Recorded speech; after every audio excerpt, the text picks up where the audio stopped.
Hi, everyone. Welcome to RightSleep Sleep Chats. This is a series of short videos featuring RightSleep creator Dr. Stasha Gominak, answering some of our frequently asked questions as well as others you may not have thought of to ask. We'll tackle one question at a time to help you improve your sleep and ultimately improve your health. So, Stasha, how do we know if our microbiome is working properly? Hi, I'm Stasha Gominak, and I am the originator of RightSleep, and Heather and I are doing a set of short questions and answers. Today's, as Heather just told you, is about the microbiome. We just did a short video about the fact that when your D is low, your microbiome is frequently abnormal. It's a little difficult to tell if your microbiome is abnormal or normal. If you've had IBS or irritable bowel symptoms, diarrhea, constipation, bloating, belly pain, and you've been told by a doctor you have irritable bowel, one, if you've ever wondered what that means, in my view, it means we don't really know what's going on, or we didn't know what was going on. You were having symptoms that your belly was mad at you.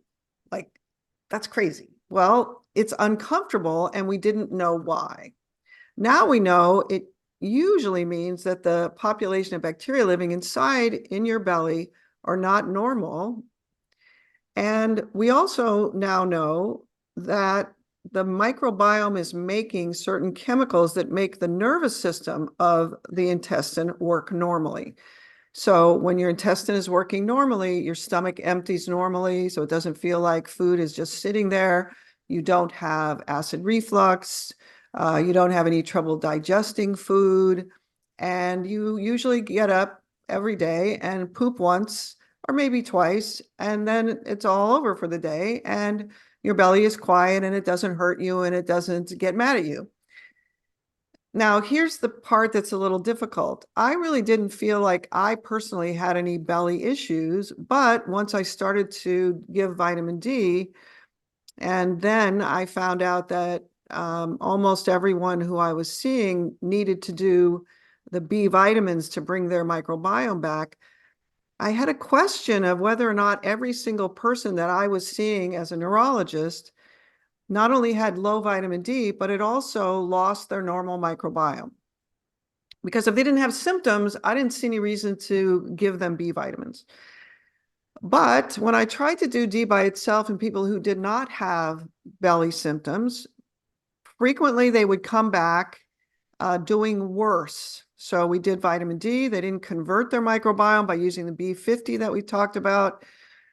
And then they would come back with pain complaints or other complaints that weren't obviously about the belly. They were just about not sleeping as well, not doing as well, inflammation.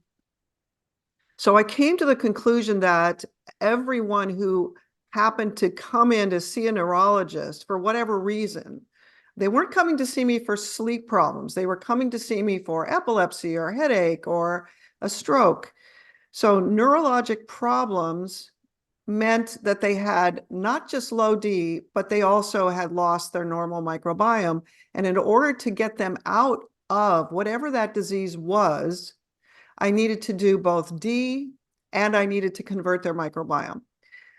So that means that what are the symptoms that suggest that my microbiome is wrong is pretty huge. So I'm going to list them, but these are all listed by supposition. They're not listed because I've tested your poop.